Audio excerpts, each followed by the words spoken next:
Welcome to Madrid for Phase 2 of the Euro Cup 2025 qualifiers. It's an incredible moment for British Padel. Both our men's and women's team have gone directly into Phase 2, and now it's time to take on the challenge and try to qualify for that next important stage. For both myself and Tom, this is a really special one. I'm here as the men's GB team coach, which is the first time I will be on the bench with the team, having played for the last 10 years. And Tom is out representing GB for the first time after training and making his way into the team. So this is a special occasion for both of us. Every year the level is higher in Europe. The pressure is on and there's everything to play for as both teams play for a place in the final 8 of the Euro Cup. Let's take you behind the scenes of what it's like at this level for the preparation and match play to the atmosphere here in Madrid.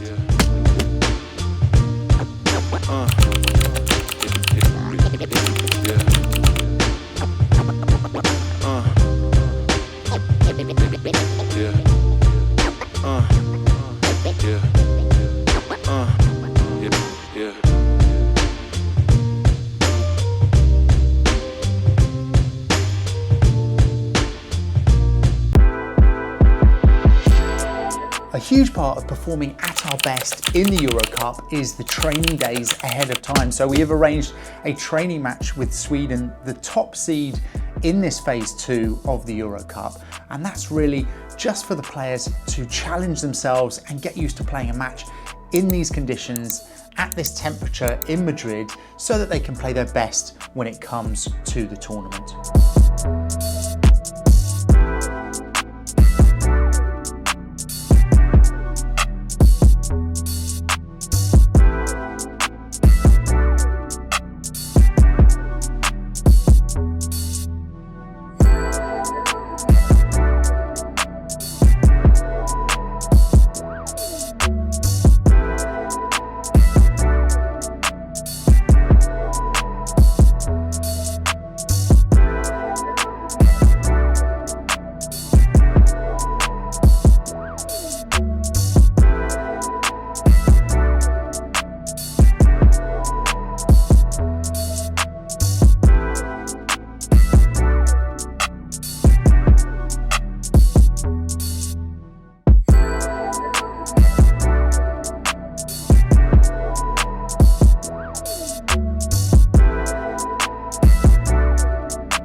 Following a favourable draw for the men's GB team, we have in our group, we have Monaco, Switzerland and Greece.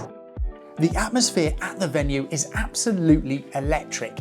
It's a big club, 17 courts, but nothing is that big when you are cramming in 400 to 500 players over the course of a week. And so every court has a buzzing atmosphere around it, lots of support from each of the countries in order to help push them through to that next round. One of the best things about going to these events with a men's and a women's team is that each team can support each other while they are playing. So the women are supporting the men's team while they're on court and vice versa for their matches.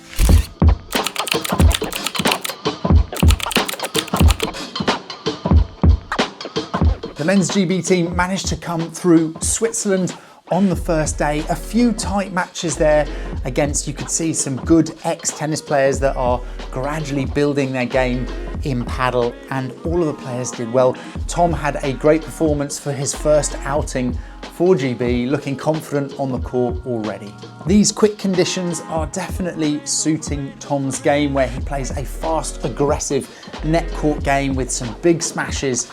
Any opportunity that lob goes up is either a fast vibra or a topspin kick smash, either going out the 3 meters or bringing it back to his side.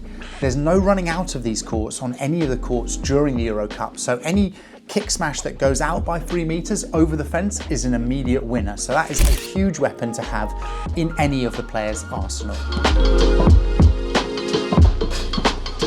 GB come through a well-fought victory against Greece on day 2, a very competitive Greece side. It's a relatively new paddle nation, but you can see already some of the very good ex-competitive tennis players are coming into the sport, and already they are producing a great team. So I wouldn't be surprised in years to come to see that team get stronger and stronger, but a solid all-round performance from all of the GB players to take us through to the next day.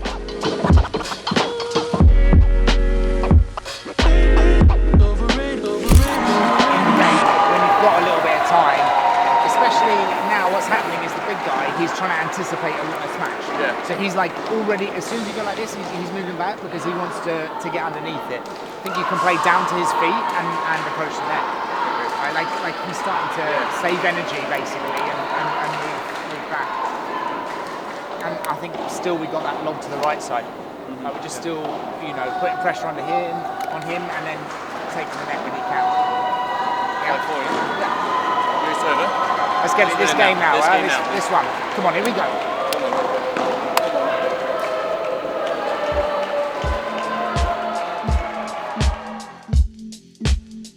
A very convincing victory against Monaco for GB men's team to qualify in the top 4 of phase 2. They're now going to join the strongest 4 teams in Europe, which is Spain, Italy, France and Portugal, and that will be at the next phase. So a lot of training needed between now and then to have a chance to take on those top 4.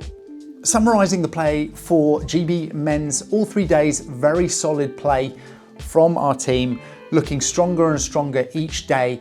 Yes, we weren't challenged as much as we will be definitely in the next phase of this competition. I think the faster courts suited a lot of our players, and that's obviously something to take into account for this next phase. But we're all heading home to the practice courts with plenty to work on and plenty to focus for over the next couple of months while we prepare for the bigger challenge coming. A fantastic victory from the GB women's team on the last day over Sweden. That was the deciding match to see who would qualify from the group. GB women's have come through and therefore will also finish in the top 4 of the European Championships in this phase 2, and will go through to the next round, joining the men's for the challenge in a couple of months' time.